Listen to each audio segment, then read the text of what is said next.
This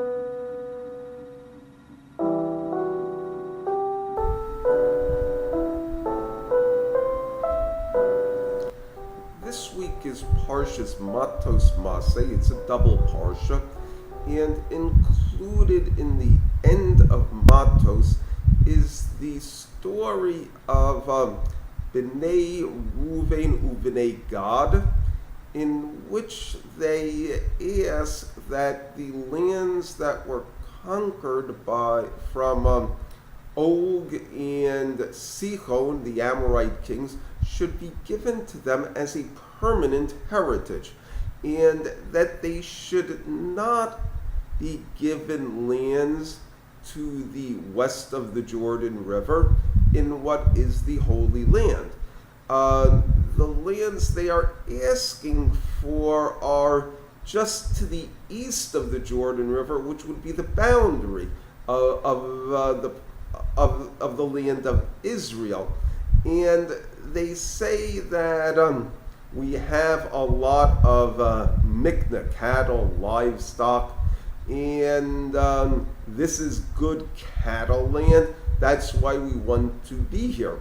Now, what we're talking about is, so to speak, the map of Israel in the eye of the Tanakh is a state that has a county for each tribe. And what they are saying is we don't want any of our tribal county to be within the biblical borders of the land of Israel.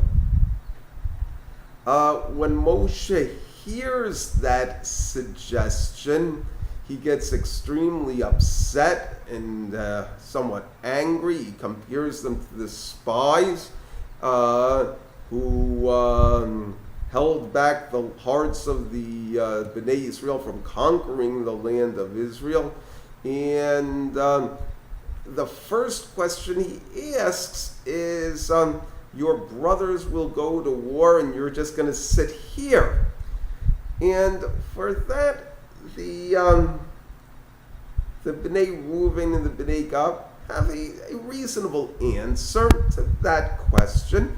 And they say, we'll be the vanguard, we'll be the ones to be on the front line in the battle for the land of Israel, and we'll stay there until the land has been entirely divided. Each man has received his proper lot. And once things have settled down, then we'll go back to the Transjordan. That's going to be our land. And Moshe says, well, if that's the deal that you want, then I'll give it to you. And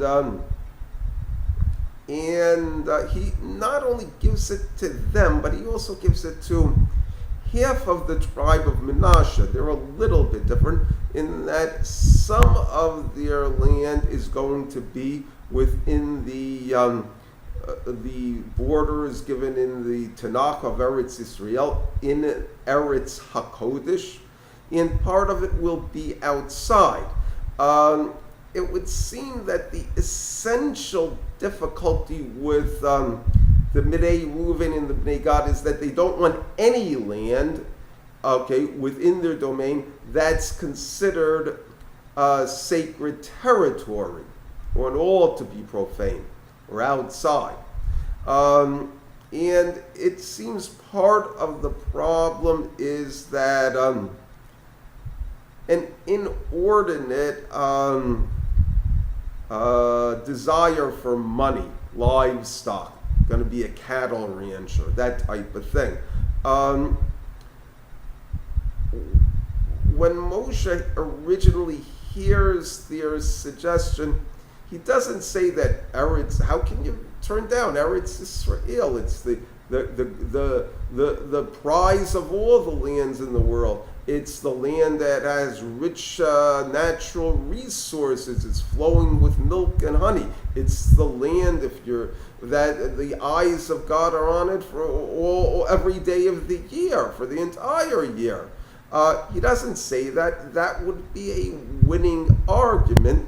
And the problem with it is that essentially they don't want the Kedusha. And in order to keep them in the fold, it's a case where you have to make this concession. What it is that they're saying we'll be on the border. They're recognizing Moshe as the leader. They're very respectful towards him. It's like the story of Yaakov Avinu, which is brought in Rashi on Devarim, the first chapter, the third verse, where Moshe Rabbeinu starts off by thinly disguised rebukes of the Bnei Yisrael, and it's right before he's going to die within a short time.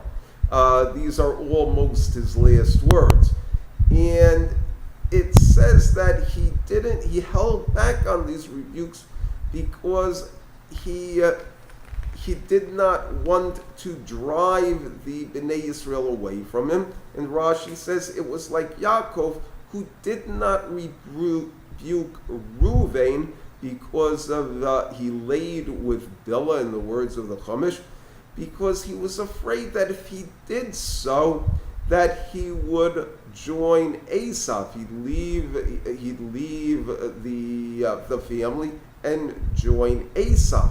And what we're learning from this is that there are times when we have to gracefully concede an issue in times when we really are right. And it comes down to that there are going to be times when there are people who do not accept a community standard that really is legitimate because they're not on such a high level, at least when it comes to that.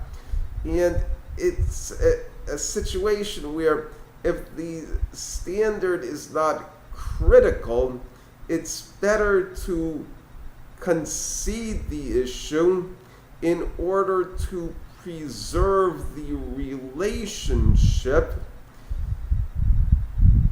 because the relationship is worthy of preserving in and of itself. In addition to that, you have a hope that over time that things will completely remedy themselves and improve.